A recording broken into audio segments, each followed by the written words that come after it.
ओम श्री गणेशाय नमः। श्री सरस्वत्यै नमः। श्री वेदव्यासाय नमः। नारायणं नमस्कृत्य नरं चैव नरोत्तमं देवीं सरस्वतीं व्यासं ततो जयमुदीरये। ओम श्री परमात्मने नमः। श्री महाभारतम शांति पर्व राजधर्मानुशासन पर्व प्रथमोध्यायः। युधिष्ठिर के पास नारद आदि महर्षियों का आगमन और युधिष्ठिर का कर्ण के साथ अपना संबंध बताते हुए कर्ण को शाप मिलने का वृत्तांत पूछना। नारायणं नमस्कृत्य नरं चैव नरोत्तमं देवीं सरस्वतीं व्यासं ततो जयमुदीरयेत्। अंतर्यामी नारायण स्वरूप भगवान श्री कृष्ण, उनके नित्य सखा नर स्वरूप नरश्रेष्ठ अर्जुन, उनकी लीला प्रकट करने वाली भगवती सरस्वती और उनकी लीलाओं का संकलन करने वाले महर्षि वेद व्यास को नमस्कार करके जय यानी महाभारत का पाठ करना चाहिए। वैशंपायन उवाच। वैशंपायन जी कहते हैं, राजन, पांडव, विदुर, धृतराष्ट्र तथा भरत वंश की संपूर्ण स्त्रियां, इन सब ने गंगा जी में अपने समस्त सुहृदों के लिए जलांजलियां प्रदान की। तदनंतर वे महामनस्वी पांडव आत्मशुद्धि का संपादन करने के लिए 1 मास तक वहीं गंगा तट पर नगर से बाहर टिके रहे। मृतकों के लिए जलांजलि देकर बैठे हुए धर्मपुत्र राजा युधिष्ठिर के पास बहुत से श्रेष्ठ ब्रह्मर्षि सिद्ध महात्मा पधारे। द्वैपायन व्यास, नारद, महर्षि देवल, देवस्थान, कण्व तथा उनके श्रेष्ठ शिष्य भी वहां आए थे। इनके अतिरिक्त अनेक वेदवेत्ता एवं पवित्र बुद्धि वाले ब्राह्मण, गृहस्थ एवं स्नातक संत भी वहां आकर कुरुश्रेष्ठ युधिष्ठिर से मिले। वे महात्मा महर्षि वहां पहुंचकर विधि पूर्वक पूजित हो राजा के दिए हुए बहुमूल्य आसनों पर विराजमान हुए। उस समय के अनुरूप पूजा स्वीकार करके वे सैकड़ों हजारों ब्रह्मर्षि भागीरथी के पावन तट पर शोक से व्याकुल चित्त हुए राजा युधिष्ठिर को सब ओर से घेर कर आश्वासन देते हुए यथोचित रूप से उनके पास बैठे रहे। उस समय श्री कृष्ण द्वैपायन आदि मुनियों के साथ बातचीत करके सबसे पहले नारद जी ने धर्मपुत्र युधिष्ठिर से कहा, महाराज युधिष्ठिर, आपने अपने बाहुबल भगवान श्री कृष्ण की कृपा तथा धर्म के प्रभाव से इस संपूर्ण पृथ्वी पर विजय पाई है। पांडुनंदन, सौभाग्य की बात है कि आप संपूर्ण जगत को भय में डालने वाले इस संग्राम से छुटकारा पा गए। अब क्षत्रिय धर्म के पालन में तत्पर रहकर आप प्रसन्न तो है न? नरेश्वर, आपके शत्रु तो मारे जा चुके, अब आप अपने सुहृदों को तो प्रसन्न रखते हैं न? इस राज्य लक्ष्मी को पाकर आपको कोई शोक तो नहीं सता रहा है? युधिष्ठिर उवाच। युधिष्ठिर बोले, मुने, भगवान श्री कृष्ण के बाहुबल का आश्रय लेने से, ब्राह्मणों की कृपा होने से तथा भीमसेन और अर्जुन के बल से इस सारी पृथ्वी पर विजय प्राप्त हुई। परंतु मेरे हृदय में निरंतर यह महान दुख बना रहता है कि मैंने लोभवश अपने बंधु बांधवों का महान संहार कर डाला। भगवान सुभद्रा कुमार अभिमन्यु तथा द्रौपदी के प्यारे पुत्रों को मरवाकर मिली हुई यह विजय भी मुझे पराजय सी ही जान पड़ती है। वृष्णि कुल की कन्या मेरी बहू सुभद्रा, जो इस समय द्वारका में रहती है, जब मधुसूदन श्री कृष्ण यहाँ से लौटकर द्वारका जाएंगे तब इनसे क्या कहेगी? यह द्रुपद कुमारी कृष्णा अपने पुत्रों के मारे जाने से अत्यंत दीन हो गई है। इस बेचारी के भाई बंधु भी मार डाले गए। यह हम लोगों के प्रिय और हित में सदा लगी रहती है। मैं जब जब इसकी ओर देखता हूँ तब तब मेरे मन में अधिक से अधिक पीड़ा होने लगती है। भगवान नारद, यह दूसरी बात जो मैं आपसे बता रहा हूँ और भी दुख देने वाली है। मेरी माता कुंती ने कर्ण के जन्म का रहस्य छिपाकर मुझे बड़े भारी दुख में डाल दिया है, जिनमें 10,000 हाथियों का बल था। संसार में जिनका सामना करने वाला दूसरा कोई भी महारथी नहीं था, जो रणभूमि में सिंह के समान खेलते हुए विचरते थे, जो बुद्धिमान, दयालु, दाता, संयम पूर्वक व्रत का पालन करने वाले और धृतराष्ट्र पुत्रों के आश्रय थे। अभिमानी, तीव्र पराक्रमी, अमर्षशील, नित्य रोष में भरे रहने वाले तथा प्रत्येक युद्ध में हम लोगों पर अस्त्रों एवं वाग बाणों का प्रहार करने वाले थे, जिनमें विचित्र प्रकार से युद्ध करने की कला थी, जो शीघ्रता पूर्वक अस्त्र चलाने वाले, धनुर्वेद के विद्वान तथा अद्भुत पराक्रम कर दिखाने वाले थे। वे कर्ण गुप्त रूप से उत्पन्न हुए कुंती के पुत्र और हम लोगों के बड़े भाई थे। यह बात हमारे सुनने में आई है। जलदान करते समय स्वयं माता कुंती ने यह रहस्य बताया था कि कर्ण भगवान सूर्य के अंश से उत्पन्न हुआ मेरा ही सर्वगुण संपन्न पुत्र रहा है, जिसे मैंने पहले पानी में बहा दिया था। नारद जी, मेरी माता कुंती ने कर्ण को जन्म के पश्चात एक पेटी में रखकर गंगा जी की धारा में बहाया था। जिन्हें यह सारा संसार अब तक अधिरथ, सूत एवं राधा का पुत्र समझता था, वे कुंती के ज्येष्ठ पुत्र और हम लोगों के सहोदर भाई थे।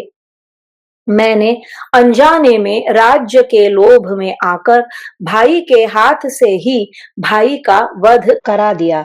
इस बात की चिंता मेरे अंगों को उसी प्रकार जला रही है जैसे आग रुई के ढेर को भस्म कर देती है। कुंती नंदन श्वेत वाहन अर्जुन भी उन्हें भाई के रूप में नहीं जानते थे। मुझको, भीमसेन को तथा नकुल सहदेव को भी इस बात का पता नहीं था, किंतु उत्तम व्रत का पालन करने वाले कर्ण हमें अपने भाई के रूप में जानते थे। सुनने में आया है कि मेरी माता कुंती हम लोगों में संधि कराने की इच्छा से उनके पास गई थी और उन्हें बताया था कि तुम मेरे पुत्र हो, परंतु महामनस्वी कर्ण ने माता कुंती की यह इच्छा पूरी नहीं की। हमने यह भी सुना है कि उन्होंने पीछे माता कुंती को यह जवाब दिया कि मैं युद्ध के समय राजा दुर्योधन का साथ नहीं छोड़ सकता, क्योंकि ऐसा करने से मेरी नीचता, क्रूरता और कृतघ्नता सिद्ध होगी। माताजी, यदि तुम्हारे मत के अनुसार मैं इस समय युधिष्ठिर के साथ संधि कर लूं, तो सब लोग यही समझेंगे कि कर्ण युद्ध में अर्जुन से डर गया। अतः मैं पहले समरांगण में श्री कृष्ण सहित अर्जुन को परास्त करके पीछे धर्मपुत्र युधिष्ठिर के साथ संधि करूंगा। ऐसी बात उन्होंने कही। तब कुंती ने चौड़ी छाती वाले कर्ण से फिर कहा, बेटा, तुम इच्छानुसार अर्जुन से युद्ध करो, किंतु अन्य 4 भाइयों को अभय दे दो। इतना कहकर माता कुंती थर थर कांपने लगी। तब बुद्धिमान कर्ण ने हाथ जोड़कर माता से कहा, देवी, तुम्हारे 4 पुत्र मेरे वश में आ जाएंगे तो भी मैं उनका वध नहीं करूंगा। तुम्हारे 5 पुत्र निश्चित रूप से बने रहेंगे। यदि कर्ण मारा गया तो अर्जुन सहित तुम्हारे 5 पुत्र होंगे, और यदि अर्जुन मारे गए तो वे कर्ण सहित 5 होंगे। तब पुत्रों का हित चाहने वाली माता ने पुनः अपने ज्येष्ठ पुत्र से कहा, बेटा, तुम जिन 4 भाइयों का कल्याण करना चाहते हो, उनका अवश्य भला करना।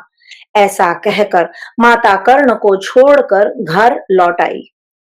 उस वीर सहोदर भाई को भाई अर्जुन ने मार डाला। प्रभो, इस गुप्त रहस्य को न तो माता कुंती ने प्रकट किया और न कर्ण ने ही। द्विज श्रेष्ठ तदनंतर युद्ध स्थल में महाधनुर्धर शूरवीर कर्ण अर्जुन के हाथ से मारे गए। प्रभु, मुझे तो माता कुंती के ही कहने से बहुत पीछे यह बात मालूम हुई कि कर्ण हमारे ज्येष्ठ एवं सहोदर भाई थे।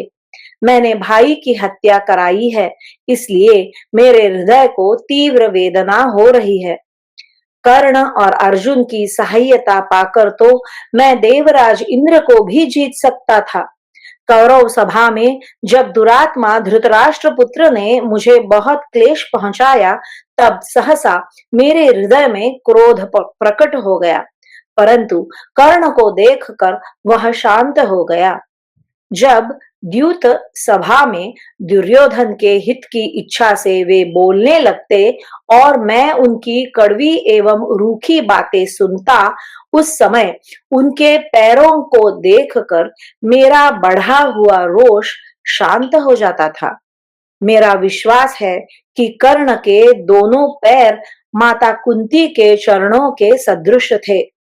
कुंती और कर्ण के पैरों में इतनी समानता क्यों है, इसका कारण ढूंढता हुआ मैं बहुत सोचता विचारता, परंतु किसी तरह कोई कारण नहीं समझ पाता था।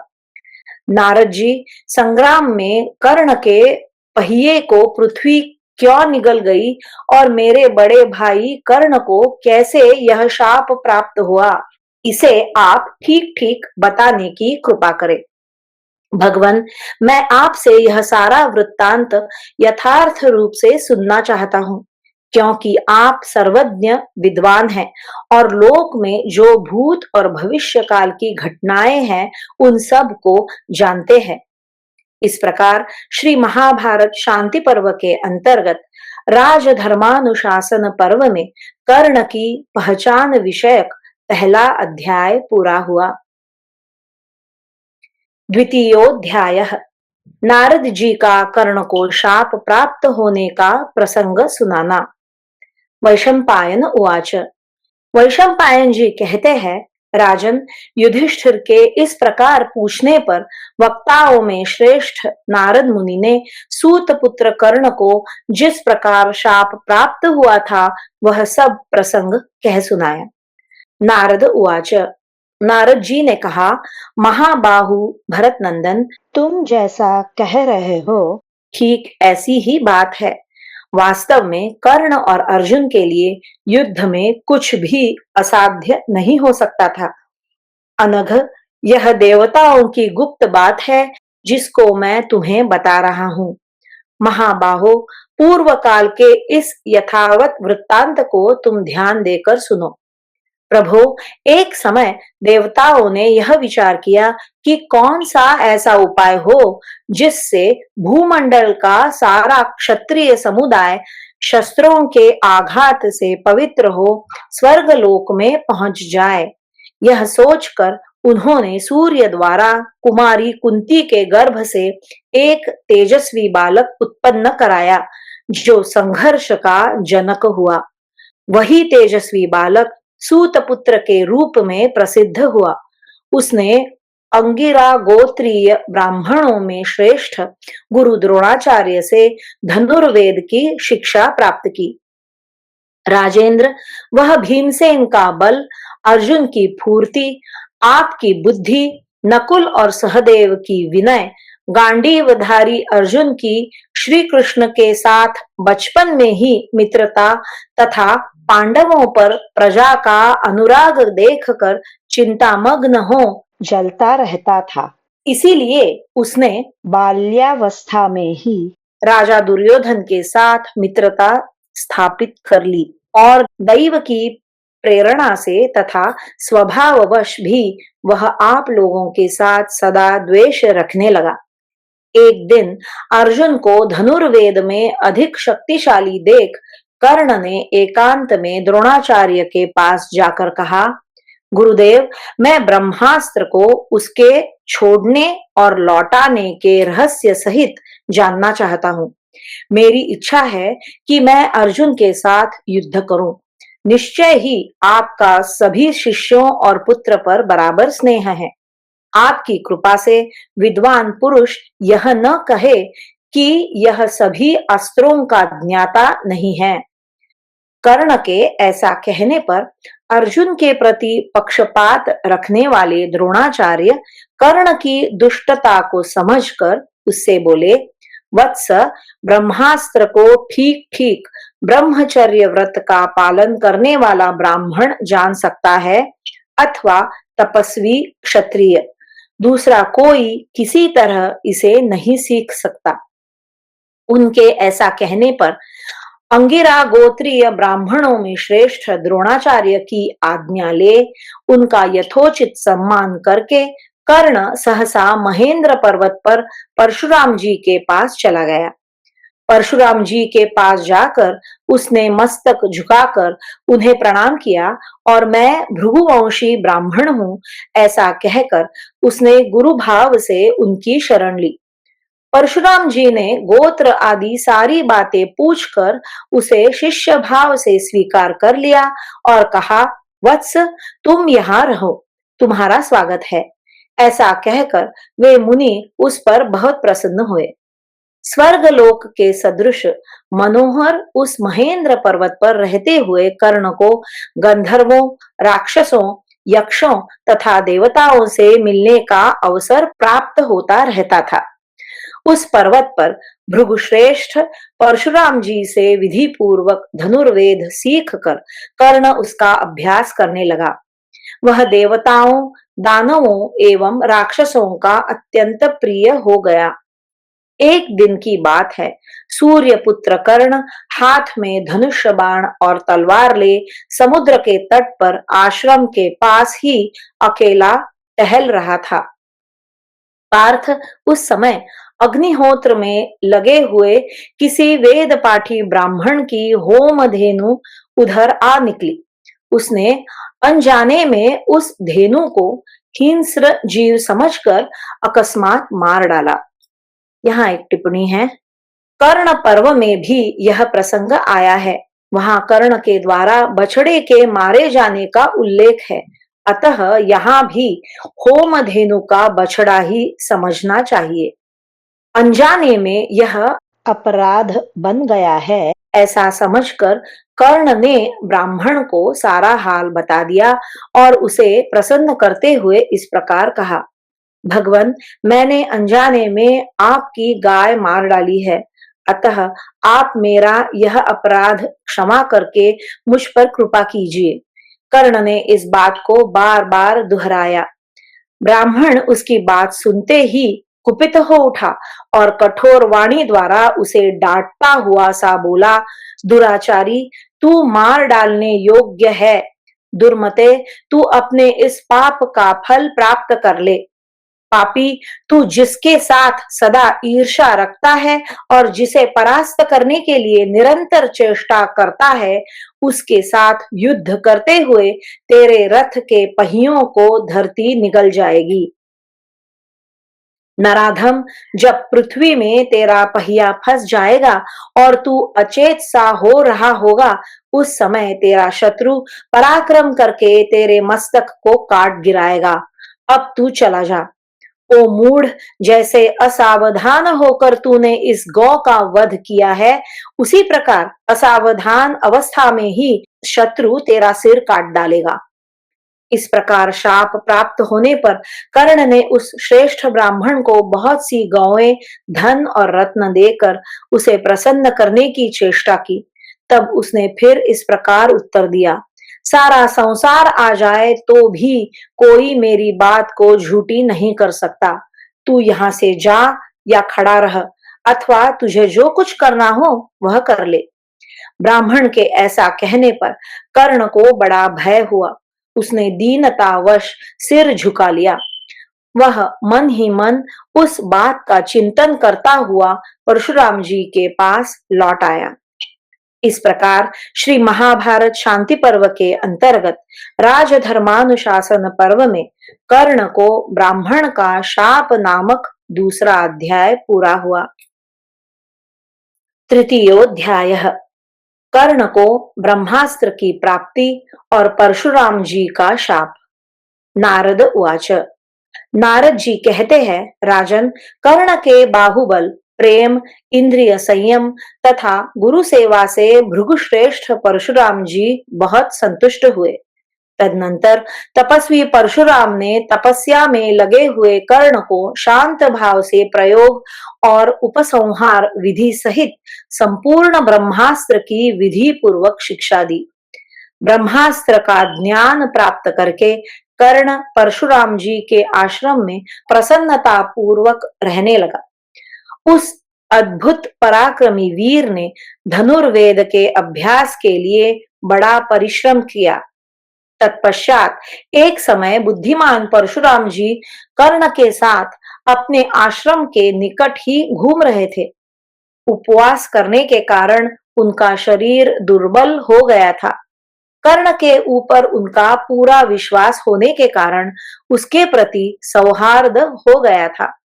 वे मन ही मन थकावट का अनुभव करते थे। इसलिए गुरुवर जमदग्नि नंदन परशुराम जी कर्ण की गोद में सिर रखकर सो गए।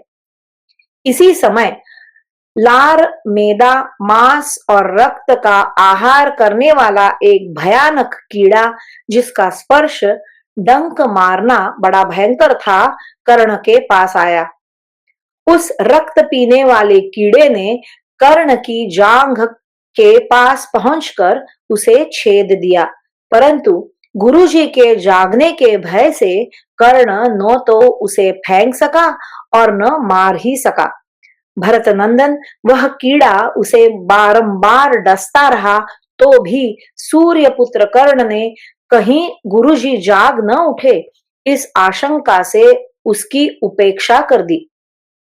यद्यपि कर्ण को असह्य वेदना हो रही थी, तो भी वह धैर्य पूर्वक उसे सहन करके कंपित और व्यथित न होता हुआ परशुराम जी को गोद में लिए रहा। जब उसका रक्त परशुराम जी के शरीर में लग गया, तब वे तेजस्वी भार्गव जाग उठे और भयभीत होकर इस प्रकार बोले, अरे, मैं तो अशुद्ध हो गया, तू यह क्या कर रहा है? भय छोड़कर मुझे इस विषय में ठीक ठीक बता। तब कर्ण ने उनसे कीड़े के काटने की बात बताई। परशुराम जी ने भी उस कीड़े को देखा। वह सूअर के समान जान पड़ता था। उसके 8 पैर थे और तीखी दाढ़ें। सुई जैसी चुभने वाली रोमावलियों से उसका सारा शरीर भरा तथा रुंधा हुआ था। वह अलर्क नाम से प्रसिद्ध कीड़ा था। परशुराम जी की दृष्टि पड़ते ही उसी रक्त से भीगे हुए उस कीड़े ने प्राण त्याग दिए। वह एक अद्भुत सी बात हुई।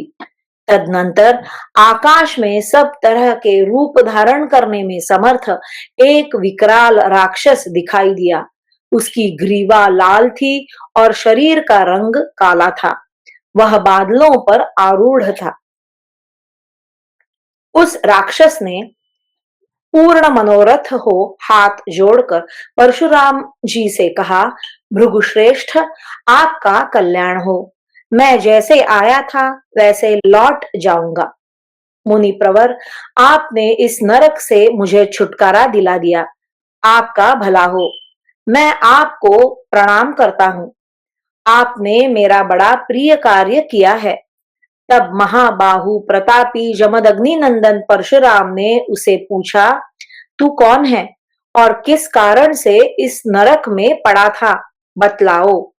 उसने उत्तर दिया, तात, प्राचीन काल के सतयुग की बात है।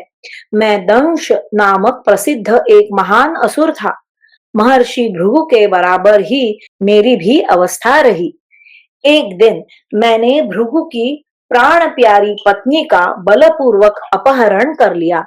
इससे महर्षि ने शाप दे दिया और मैं कीड़ा होकर इस पृथ्वी पर गिर पड़ा।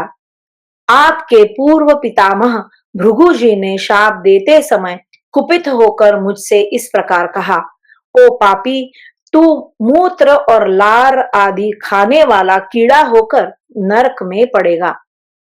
तब मैंने उनसे कहा, ब्राह्मण, इस शाप का अंत भी होना चाहिए। यह सुनकर भृगु जी बोले, भृगुवंशी परशुराम से इस शाप का अंत होगा। वही मैं इस गति को प्राप्त हुआ था जहां कभी कुशल नहीं बीता। साधो, आपका समागम होने से मेरा इस पाप योनि से उद्धार हो गया। परशुराम जी से ऐसा कहकर वह महान असुर उन्हें प्रणाम करके चला गया। इसके बाद परशुराम जी ने कर्ण से क्रोध पूर्वक कहा, ओ मूर्ख, ऐसा भारी दुख ब्राह्मण कदापि नहीं सह सकता। तेरा धैर्य तो क्षत्रिय के समान है। तू स्वेच्छा से ही सत्य बता, कौन है?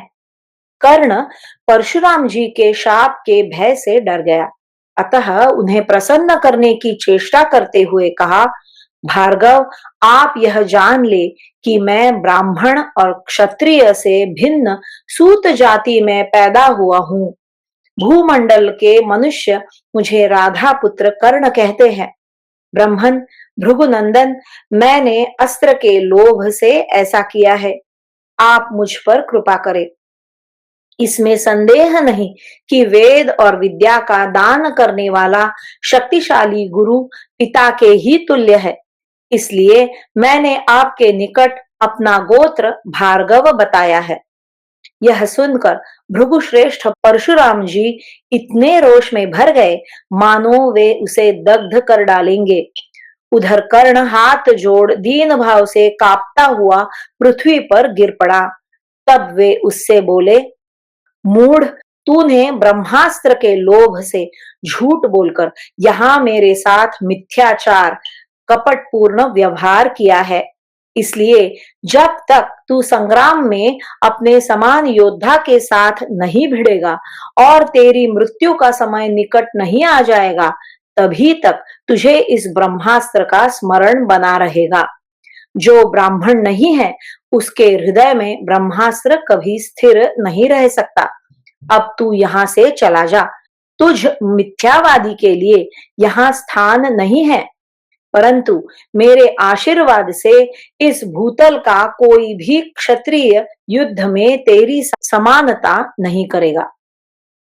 परशुराम जी के ऐसा कहने पर कर्ण उन्हें न्यायपूर्वक प्रणाम करके वहां से लौट आया और दुर्योधन के पास पहुंचकर बोला, मैंने सब अस्त्रों का ज्ञान प्राप्त कर लिया है।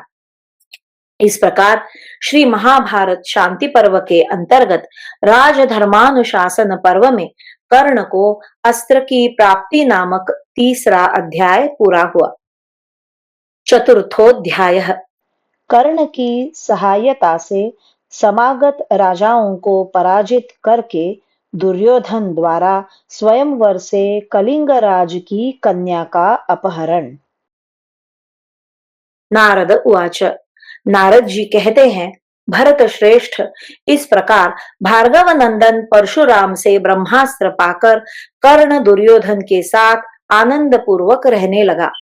राजन, तदनंतर किसी समय कलिंग देश के राजा चित्रांगद के यहाँ स्वयंवर महोत्सव में देश देश के राजा एकत्र हुए। भरत नंदन कलिंग राज की राजधानी राजपुर नामक नगर में थी। वह नगर बड़ा सुंदर था। राजकुमारी को प्राप्त करने के लिए सैकड़ों नरेश वहां पधारे। दुर्योधन ने जब सुना कि वहां सभी राजा एकत्र हो रहे हैं, तो वह स्वयं भी सुवर्णमय रथ पर आरूढ़ हो कर्ण के साथ गया। नृपश्रेष्ठ, वह स्वयंवर महोत्सव आरंभ होने पर राजकन्या को पाने के लिए जो बहुत से नरेश वहां पधारे थे, उनके नाम इस प्रकार है। शिशुपाल, जरासंध, भीष्मक, वक्र, कपोतरोमा, नील, सुदृढ़, पराक्रमी, रुक्मी, स्त्री राज्य के स्वामी महाराज श्रुगाल, अशोक, शतधन्वा, भोज और वीर। ये तथा और भी बहुत से नरेश दक्षिण दिशा की उस राजधानी में गए। उनमें म्लेच्छ, आर्य, पूर्व और उत्तर सभी देशों के राजा थे। उन सब ने सोने के बाजूबंद पहन रखे थे। सभी की अंग कांति शुद्ध सुवर्ण के समान दमक रही थी। सबके शरीर तेजस्वी थे और सभी व्याघ्र के समान उत्कट बलशाली थे। भारत जब सब राजा स्वयंवर सभा में बैठ गए, तब उस राजकन्या ने धाय और खोजों के साथ रंगभूमि में प्रवेश किया। भरत नंदन तत्पश्चात जब उसे राजाओं के नाम सुना सुनाकर उनका परिचय दिया जाने लगा, उस समय वह सुंदरी राजकुमारी धृतराष्ट्र पुत्र दुर्योधन के सामने से होकर आगे बढ़ने लगी। कुरुवंशी दुर्योधन को यह सहन नहीं हुआ कि राजकन्या उसे लांघ कर अन्यत्र जाए। उसने समस्त नरेशों का अपमान करके उसे वहीं रोक लिया।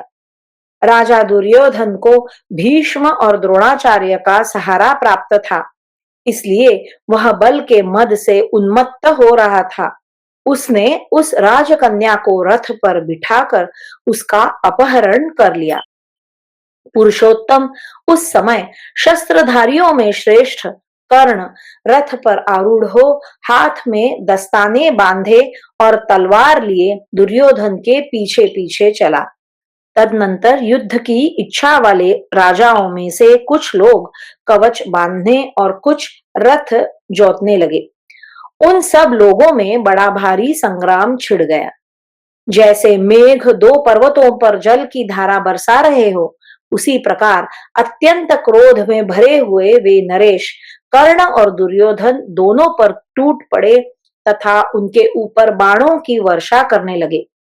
कर्ण ने एक एक बाण से उन सभी आक्रमणकारी नरेशों के धनुष्य और बाण समूहों को भूतल पर काट गिराया। तदनंतर प्रहार करने वालों में श्रेष्ठ कर्ण ने जल्दी जल्दी बाण मारकर उन सब राजाओं को व्याकुल कर दिया। कोई धनुष्य से रहित हो गया, कोई अपने धनुष्य को ऊपर ही उठाए रह गया, कोई बाण, कोई रथ शक्ति और कोई गदा लिए रह गया। जो जिस अवस्था में थे, उसी अवस्था में उन्हें व्याकुल करके कर्ण ने उनके सारथियों को मार डाला और उन बहुसंख्यक नरेशों को परास्त कर दिया। वे पराजित भूपाल भग्न मनोरथ हो स्वयं ही घोड़े हाँकते और बचाओ बचाओ की रट लगाते हुए युद्ध छोड़कर भाग गए। दुर्योधन कर्ण से सुरक्षित हो राजकन्या को साथ लिए राजी खुशी हस्तिनापुर वापस आ गया। इस प्रकार श्री महाभारत शांति पर्व के अंतर्गत राजधर्मानुशासन पर्व में दुर्योधन के द्वारा स्वयंवर में राजकन्या का अपहरण नामक चौथा अध्याय पूरा हुआ। पंचमोध्याय कर्ण के बल और पराक्रम का वर्णन, उसके द्वारा जरासंध की पराजय और जरासंध का कर्ण को अंग देश में मालिनी नगरी का राज्य प्रदान करना। नारद उवाच। नारद जी कहते हैं, राजन, कर्ण के बल की ख्याति सुनकर मगध देश के राजा जरासंध ने द्वैरथ युद्ध के लिए उसे ललकारा। वे दोनों ही दिव्यास्त्रों के ज्ञाता थे। उन दोनों में युद्ध आरंभ हो गया।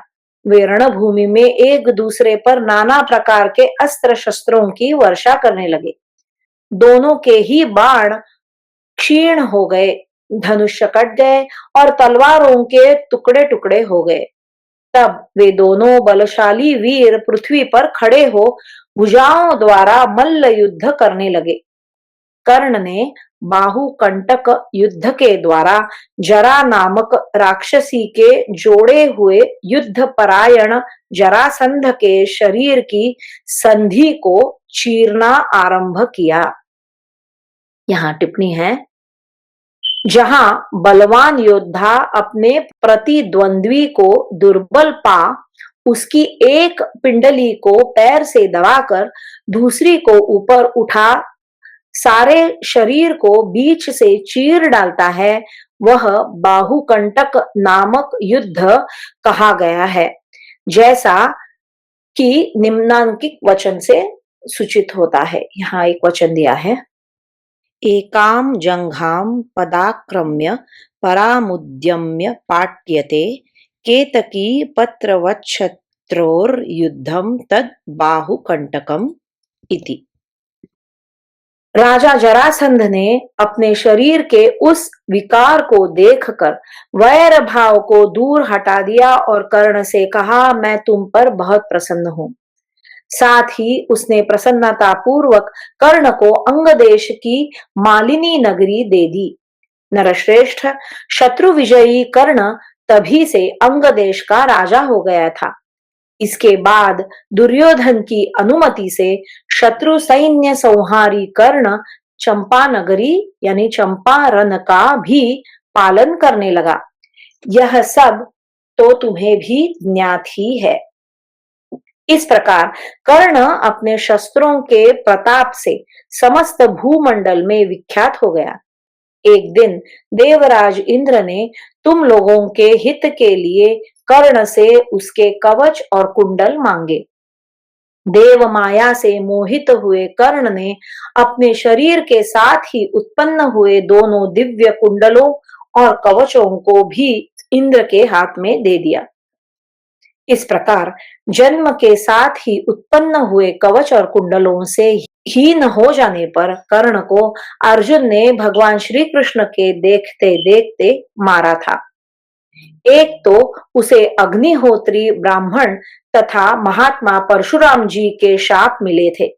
दूसरे, उसने स्वयं भी कुंती को अन्य 4 भाइयों की रक्षा के लिए वरदान दिया था। तीसरे, इंद्र ने माया करके उसके कवच कुंडल ले लिए। चौथे, महारथियों की गणना करते समय भीष्म जी ने अपमान पूर्वक उसे बार बार अर्धरथी कहा था।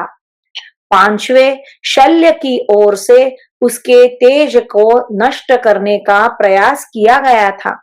और छठे, भगवान श्री कृष्ण की नीति भी कर्ण के प्रतिकूल काम कर रही थी। इन सब कारणों से वह पराजित हुआ। इधर गांडीवधारी अर्जुन ने रुद्र, देवराज इंद्र, यम, वरुण, कुबेर, द्रोणाचार्य तथा महात्मा कृप के दिए हुए दिव्यास्त्र प्राप्त कर लिए थे। इसीलिए युद्ध में उन्होंने सूर्य के समान तेजस्वी वैकर्तन कर्ण का वध किया। पुरुष सिंह युधिष्ठिर, इस प्रकार तुम्हारे भाई कर्ण को शाप तो मिला ही था, बहुत लोगों ने उसे ठग भी लिया था, तथापि वह युद्ध में मारा गया है, इसलिए शोक करने के योग्य नहीं है। इस प्रकार श्री महाभारत शांति पर्व के अंतर्गत राजधर्मानुशासन पर्व में कर्ण के पराक्रम का कथन नामक 5वां अध्याय पूरा हुआ। षष्ठोध्याय, युधिष्ठिर की चिंता, कुंती का उन्हें समझाना और स्त्रियों को युधिष्ठिर का शाप। वैशंपायन उवाच, वैशंपायन जी कहते हैं, राजन, इतना कहकर देवर्षि नारद तो चुप हो गए, किंतु राजर्षि युधिष्ठिर शोकमग्न हो चिंता करने लगे। उनका मन बहुत दुखी हो गया। वे शोक के मारे व्याकुल हो सर्प की भांति लंबी सांस खींचने लगे। उनकी आंखों से आंसू बहने लगे। वीर युधिष्ठिर की ऐसी अवस्था देख कुंती के सारे अंगों में शोक व्याप्त हो गया। वे दुख से अचेत सी हो गई और मधुर वाणी में समय के अनुसार अर्थ भरी बात कहने लगी। महाबाहु युधिष्ठिर, तुम्हें कर्ण के लिए शोक नहीं करना चाहिए। महामते, शोक छोड़ो और मेरी यह बात सुनो। धर्मात्माओं में श्रेष्ठ युधिष्ठिर, मैंने पहले कर्ण को यह बताने का प्रयत्न किया था कि पांडव तुम्हारे भाई है। उसके पिता भगवान भास्कर ने भी ऐसी ही चेष्टा की। हित की इच्छा रखने वाले एक हितैषी सुहृद को जो कुछ कहना चाहिए, वही भगवान सूर्य ने उससे स्वप्न में और मेरे सामने भी कहा।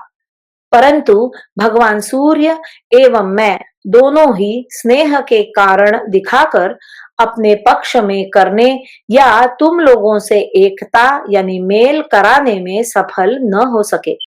तदनंतर वह काल के वशीभूत हो वैर का बदला लेने में लग गया और तुम लोगों के विपरीत ही सारे कार्य करने लगा। यह देखकर मैंने उसकी उपेक्षा कर दी। माता के ऐसा कहने पर धर्मराज युधिष्ठिर के नेत्रों में आंसू भर आए। शोक से उनकी इंद्रियां व्याकुल हो गई और वे धर्मात्मा नरेश उनसे इस प्रकार बोले, माँ, आपने इस गोपनीय बात को गुप्त रखकर मुझे बड़ा कष्ट दिया। फिर महातेजस्वी युधिष्ठिर ने अत्यंत दुखी होकर सारे संसार की स्त्रियों को यह शाप दे दिया कि आज से स्त्रियां अपने मन में कोई गोपनीय बात नहीं छिपा सकेंगी। राजा युधिष्ठिर का हृदय अपने पुत्रों, पौत्रों, संबंधियों तथा सुहृदों को याद करके उद्विग्न हो उठा। उनके मन में व्याकुलता छा गई। तत्पश्चात शोक से व्याकुल चित्त हुए बुद्धिमान राजा युधिष्ठिर संताप से पीड़ित हो धर्मयुक्त अग्नि के समान धीरे धीरे जलने लगे तथा राज्य और जीवन से विरक्त हो उठे। इस प्रकार श्री महाभारत शांति पर्व के अंतर्गत राजधर्मानुशासन पर्व में स्त्रियों को युधिष्ठिर का शाप विषयक छठा अध्याय पूरा हुआ। सप्तमोध्याय। युधिष्ठिर का अर्जुन से आंतरिक खेद प्रकट करते हुए अपने लिए राज्य छोड़कर वन में चले जाने का प्रस्ताव करना। वैशंपायन उवाच। वैशंपायन जी कहते हैं, राजन, धर्मात्मा राजा युधिष्ठिर का चित्त शोक से व्याकुल हो उठा था। वे महारथी कर्ण को याद करके दुख से संतप्त हो शोक में डूब गए। दुख और शोक से आविष्ट हो वे बारंबार लंबी सांस खींचने लगे और अर्जुन को देखकर शोक से पीड़ित हो इस प्रकार बोले। युधिष्ठिर उवाच।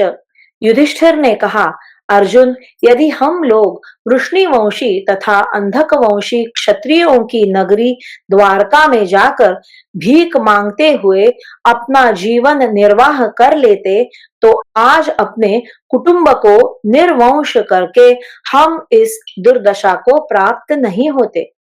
हमारे शत्रुओं का मनोरथ पूर्ण हुआ, क्योंकि वे हमारे कुल का विनाश देखकर प्रसन्न होंगे। कौरवों का प्रयोजन तो उनके जीवन के साथ ही समाप्त हो गया। आत्मीय जनों को मारकर स्वयं ही अपनी हत्या करके हम कौन सा धर्म का फल प्राप्त करेंगे। क्षत्रियों के आचार, बल, पुरुषार्थ और अमर्ष को धिक्कार है, जिनके कारण हम ऐसी विपत्ति में पड़ गए। क्षमा, मन और इंद्रियों का संयम, बाहर भीतर की शुद्धि, वैराग्य, ईर्ष्या का अभाव, अहिंसा और सत्य भाषण, ये वनवासियों के नित्य धर्म ही श्रेष्ठ है। हम लोग तो लोभ और मोह के कारण राज्य लाभ के सुख का अनुभव करने की इच्छा से दंभ और अभिमान का आश्रय लेकर इस दुर्दशा में फंस गए हैं। जब हमने पृथ्वी पर विजय की इच्छा रखने वाले अपने बंधु बांधवों को मारा गया देख लिया, तब हमें इस समय तीनों लोकों का राज्य देकर भी कोई प्रसन्न नहीं कर सकता। हाय, हम लोगों ने इस तुच्छ पृथ्वी के लिए अवध्य राजाओं की भी हत्या की और अब उन्हें छोड़कर बंधु बांधवों से हीन हो अर्थ भ्रष्ट की भांति जीवन व्यतीत कर रहे हैं। जैसे मांस के लोभी कुत्तों को अशुभ की प्राप्ति होती है, उसी प्रकार राज्य में आसक्त हुए हम लोगों को भी अनिष्ट प्राप्त हुआ है। अतः हमारे लिए मांस तुल्य राज्य को पाना अभीष्ट नहीं है, उसका परित्याग ही अभीष्ट होना चाहिए। ये जो हमारे सगे संबंधी मारे गए हैं, इनका परित्याग तो हमें समस्त पृथ्वी, राशि राशि स्वर्ण और समूचे गाय घोड़े पाकर भी नहीं करना चाहिए था। वे काम और क्रोध के वशीभूत थे, हर्ष और रोष से भरे हुए थे। अतः मृत्यु रूपी रथ पर सवार हो यमलोक में चले गए। सभी पिता तपस्या, ब्रह्मचर्य पालन, सत्य भाषण तथा तितिक्षा आदि साधनों द्वारा अनेक कल्याणमय गुणों से युक्त बहुत से पुत्र पाना चाहते हैं। इसी प्रकार सभी माताएं उपवास, यज्ञ, व्रत, कौतुक और मंगलमय कृत्यों द्वारा उत्तम पुत्र की इच्छा रखकर 10 महीनों तक अपने गर्भों का भरण पोषण करती है।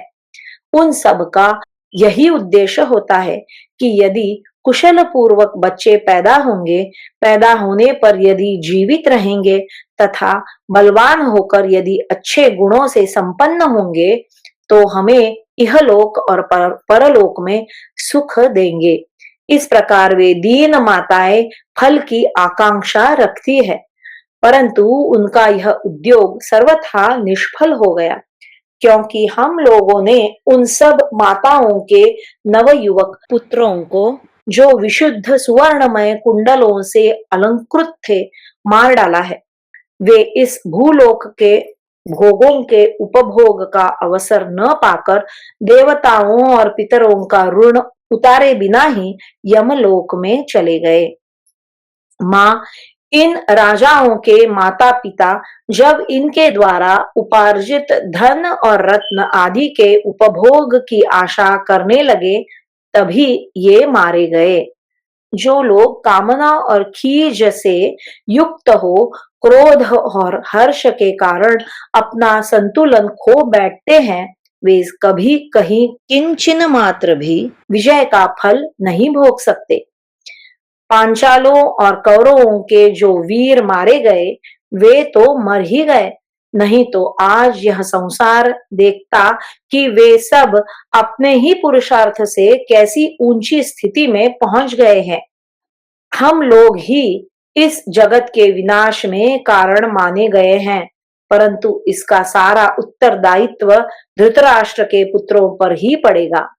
हम लोगों ने कभी कोई बुराई नहीं की थी, तो भी राजा धृतराष्ट्र सदा हमसे द्वेष रखते थे। उनकी बुद्धि निरंतर हमें ठगने की ही बात सोचा करती थी। वे माया का आश्रय लेने वाले थे और झूठे ही विनय अथवा नम्रता दिखाया करते थे।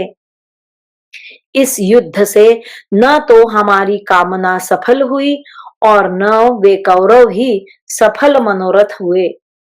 न हमारी जीत हुई, न उनकी। उन्होंने न तो इस पृथ्वी का उपभोग किया, न स्त्रियों का सुख देखा और न गीत वाद्य का ही आनंद लिया। मंत्रियों, सुहृदों तथा वेद शास्त्रों के ज्ञाता विद्वानों की भी बातें वे नहीं सुन सके। बहुमूल्य रत्न, पृथ्वी के राज्य तथा धन की आय का भी सुख भोगने का उन्हें अवसर नहीं मिला। दुर्योधन हमसे द्वेष रखने के कारण सदा संतप्त रहकर कभी यहाँ सुख नहीं पाता था। हम लोगों के पास वैसी समृद्धि देखकर उसकी कांति फीकी पड़ गई थी। वह चिंता से सूख कर पीला और दुर्बल हो गया था। सुबल पुत्र शकुनी ने राजा धृतराष्ट्र को दुर्योधन की यह अवस्था सूचित की। पुत्र के प्रति अधिक आसक्त होने के कारण पिता धृतराष्ट्र ने अन्याय में स्थित हो उसकी इच्छा का अनुमोदन किया। इस विषय में उन्होंने अपने पिता ताऊ गंगानंदन भीष्म तथा भाई विदुर से राय लेने की भी इच्छा नहीं की। उनकी इसी दुर्नीति के कारण निस्संदेह राजा धृतराष्ट्र को भी वैसा ही विनाश प्राप्त हुआ है जैसा कि मुझे। वे अपने अपवित्र आचार विचार वाले लोभी एवं कामासक्त पुत्र को काबू में न रखने के कारण उसका तथा उसके सहोदर भाइयों का वध करवाकर स्वयं भी उज्जवल यश से भ्रष्ट हो गए। हम लोगों के प्रति सदा द्वेष रखने वाला पाप बुद्धि दुर्योधन इन दोनों वृद्धों को शोक की आग में झोंक कर चला गया। संधि के लिए गए हुए श्री कृष्ण के समीप युद्ध की इच्छा वाले दुर्योधन ने जैसी बात कही थी, वैसी कौन भाई बंधु कुलीन होकर भी अपने सुहृदों के लिए कह सकता है। हम लोगों ने तेज से प्रकाशित होने वाली संपूर्ण दिशाओं में मानो आग लगा दी और अपने ही दोष से सदा के लिए नष्ट हो गए। हमारे प्रति शत्रुता का मूर्तिमान स्वरूप वह दुर्बुद्धि दुर्योधन पूर्णतः बंधन में बंध गया। दुर्योधन के कारण ही हमारे इस कुल का पतन हो गया। हम लोग अवध्य नरेशों का वध करके संसार में निंदा के पात्र हो गए। राजा धृतराष्ट्र इस कुल का विनाश करने वाले दुर्बुद्धि एवं पापात्मा दुर्योधन को इस राष्ट्र का स्वामी बनाकर आज शोक की आग में जल रहे हैं। हमने शूरवीरों को मारा, पाप किया और अपने ही देश का विनाश कर डाला। शत्रुओं को मारकर हमारा क्रोध तो दूर हो गया, परंतु यह शोक मुझे निरंतर घेरे रहता है। धनंजय, किया हुआ पाप कहने से, शुभ कर्म करने से, पछताने से, दान करने से और तपस्या से भी नष्ट होता है। निवृत्ति परायण होने, तीर्थ यात्रा करने तथा वेद शास्त्रों का स्वाध्याय एवं जप करने से भी पाप दूर होता है। श्रुति का कथन है कि त्यागी पुरुष पाप नहीं कर सकता तथा वह जन्म और मरण के बंधन में भी नहीं पड़ता। धनंजय, उसे मोक्ष का मार्ग मिल जाता है और वह ज्ञानी एवं स्थिर बुद्धि मुनि द्वंद्व रहित होकर तत्काल ब्रह्म साक्षात्कार कर लेता है। शत्रुओं को तपाने वाले अर्जुन, मैं तुम सब लोगों से विदा लेकर वन में चला जाऊंगा। शत्रुसूदन, श्रुति कहती है कि संग्रह परिग्रह में फंसा हुआ मनुष्य पूर्णतम धर्म यानी परमात्मा का दर्शन नहीं प्राप्त कर सकता। इसका मुझे प्रत्यक्ष अनुभव हो रहा है। मैंने परिग्रह यानी राज्य और धन के संग्रह की इच्छा रखकर केवल पाप बटोरा है, जो जन्म और मृत्यु का मुख्य कारण है। श्रुति का कथन है कि परिग्रह से पाप ही प्राप्त हो सकता है। अतः मैं परिग्रह छोड़कर सारे राज्य और इसके सुख को लात मारकर बंधन मुक्त हो शोक और ममता से ऊपर उठकर कहीं वन में चला जाऊंगा। कुरुनंदन, तुम इस निष्कंटक एवं कुशल क्षेम से युक्त पृथ्वी का शासन करो। मुझे राज्य और भोगों से कोई मतलब नहीं है। इतना कहकर कुरुराज युधिष्ठिर चुप हो गए। तब कुंती के सबसे छोटे पुत्र अर्जुन ने भाषण देना आरंभ किया। इस प्रकार श्री महाभारत शांति पर्व के अंतर्गत राजधर्मानुशासन पर्व में युधिष्ठिर का खेदपूर्ण उद्गार नामक 7वां अध्याय पूरा हुआ। अष्टमोध्याय।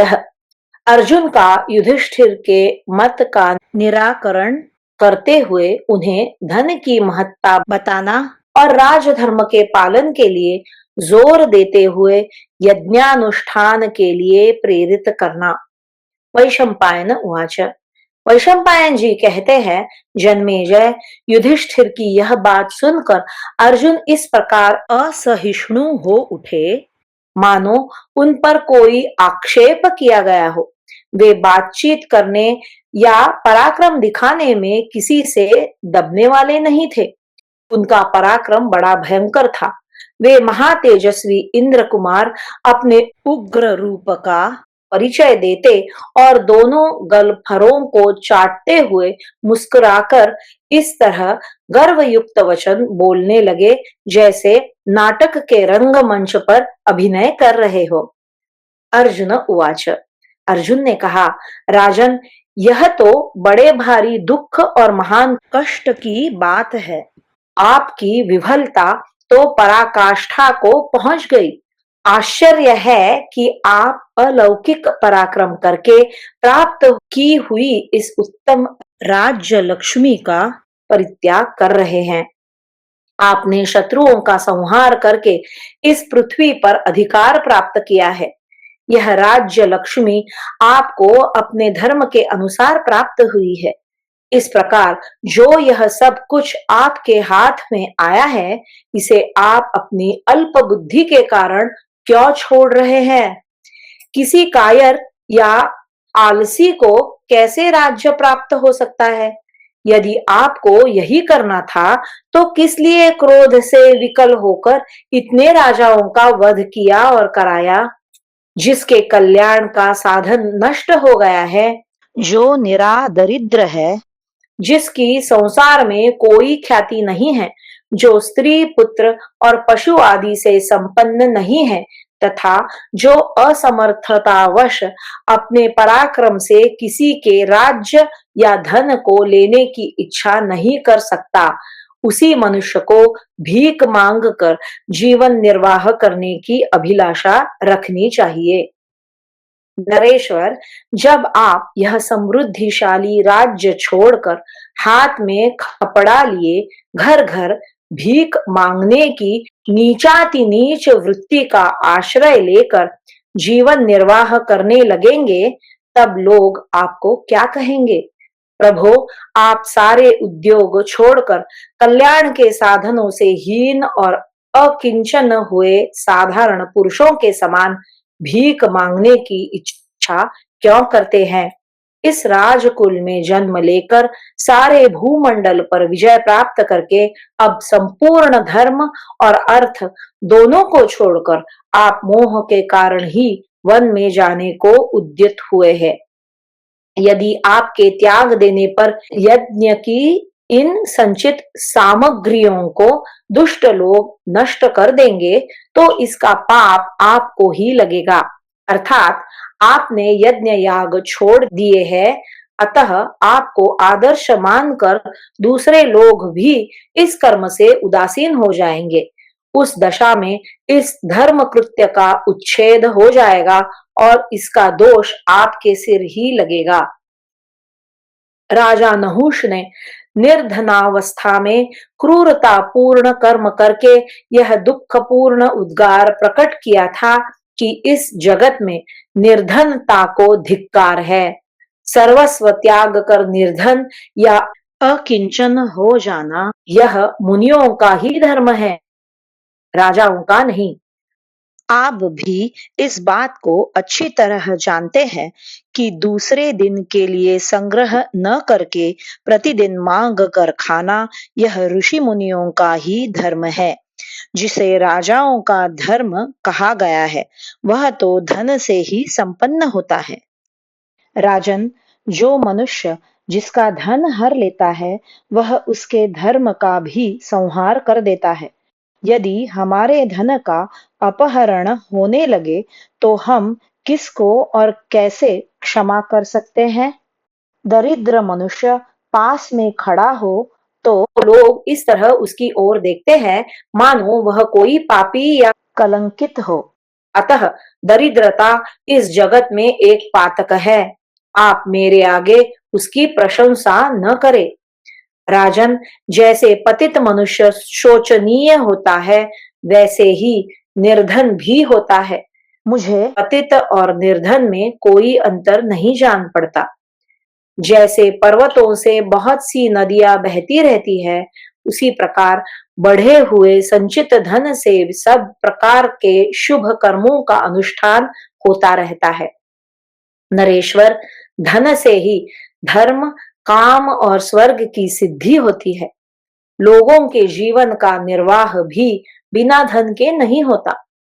जैसे गर्मी में छोटी छोटी नदियां सूख जाती है, उसी प्रकार धनहीन हुए मंद बुद्धि मनुष्य की सारी क्रियाएं छिन्न भिन्न हो जाती है।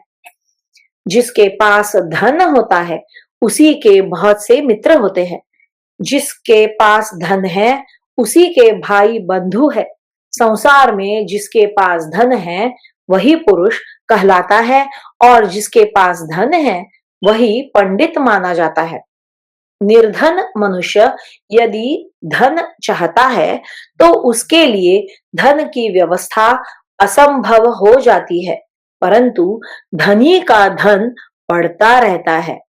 जैसे जंगल में एक हाथी के पीछे बहुत से हाथी चले आते हैं, उसी प्रकार धन से ही धन बंधा चला आता है। नरेश्वर, धन से धर्म का पालन, कामना की पूर्ति, स्वर्ग की प्राप्ति, हर्ष की वृद्धि, क्रोध की सफलता, शास्त्रों का श्रवण और अध्ययन तथा शत्रुओं का दमन, ये सभी कार्य सिद्ध होते हैं। धन से कुल की प्रतिष्ठा बढ़ती है और धन से ही धर्म की वृद्धि होती है। पुरुष प्रवर निर्धन के लिए तो न यह लोक सुखदायक होता है न परलोक। निर्धन मनुष्य धार्मिक कृत्यों का अच्छी तरह अनुष्ठान नहीं कर सकता। जैसे पर्वत से नदी झरती रहती है, उसी प्रकार धन से ही धर्म का स्रोत बहता रहता है। राजन, जिसके पास धन की कमी है, गौएं और सेवक भी कम है तथा जिसके यहाँ अतिथियों का आना जाना भी बहुत कम हो गया है, वास्तव में वही कृश यानी दुर्बल कहलाने योग्य है। जो केवल शरीर से कृश है, उसे कृश नहीं कहा जा सकता। आप न्याय के अनुसार विचार कीजिए और देवताओं तथा असुरों के बर्ताव पर दृष्टि डालिए। राजन, देवता अपने जाति भाइयों का वध करने के सिवा और क्या चाहते हैं? एक पिता की संतान होने के कारण देवता और असुर परस्पर भाई भाई ही तो है। यदि राजा के लिए दूसरे के धन का अपहरण करना उचित नहीं है, तो वह धर्म का अनुष्ठान कैसे कर सकता है? वेद शास्त्रों में भी विद्वानों ने राजा के लिए यही निर्णय दिया है कि राजा प्रतिदिन वेदों का स्वाध्याय करे, विद्वान बने, सब प्रकार से संग्रह करके धन ले आवे और यज्ञ पूर्वक यज्ञ का अनुष्ठान करे। जाति भाइयों से द्रोह करके ही देवताओं ने स्वर्गलोक के सभी स्थानों पर अधिकार प्राप्त कर लिया है। देवता जिससे धन या राज्य पाना चाहते हैं, वह ज्ञाति द्रोह के सिवा और क्या है? यही देवताओं का निश्चय है और यही वेदों का सनातन सिद्धांत है। धन से ही द्विज वेद शास्त्रों को पढ़ते और पढ़ाते हैं। धन के द्वारा ही यज्ञ करते और कराते हैं तथा राजा लोग दूसरों को युद्ध में जीतकर जो उनका धन ले आते हैं, उसी से वे संपूर्ण शुभ कर्मों का अनुष्ठान करते हैं। किसी भी राजा के पास हम कोई भी ऐसा धन नहीं देखते हैं जो दूसरों का अपकार करके न लिया गया हो। इसी प्रकार सभी राजा इस पृथ्वी को जीतते हैं और जीतकर कहने लगते हैं कि यह मेरी है। ठीक वैसे ही जैसे पुत्र पिता के धन को अपना बताते हैं। प्राचीन काल में जो राजर्षि हो गए हैं, जो इस समय स्वर्ग में निवास करते हैं, उनके मत में भी राजधर्म की ऐसी ही व्याख्या की गई है। जैसे भरे हुए महासागर से मेघ के रूप में उठा हुआ जल संपूर्ण दिशाओं में बरस जाता है, उसी प्रकार धन राजाओं के यहाँ से निकलकर संपूर्ण पृथ्वी में फैल जाता है।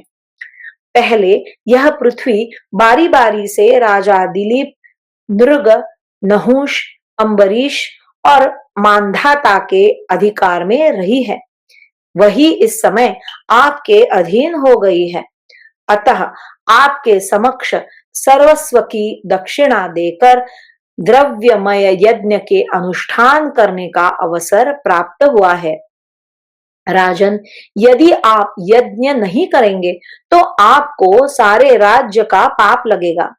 जिन देशों के राजा दक्षिणायुक्त अश्वमेध यज्ञ के द्वारा भगवान का यजन करते हैं, उनके यज्ञ की समाप्ति पर उन देशों के सभी लोग वहां आकर अवभृत स्नान करके पवित्र होते हैं।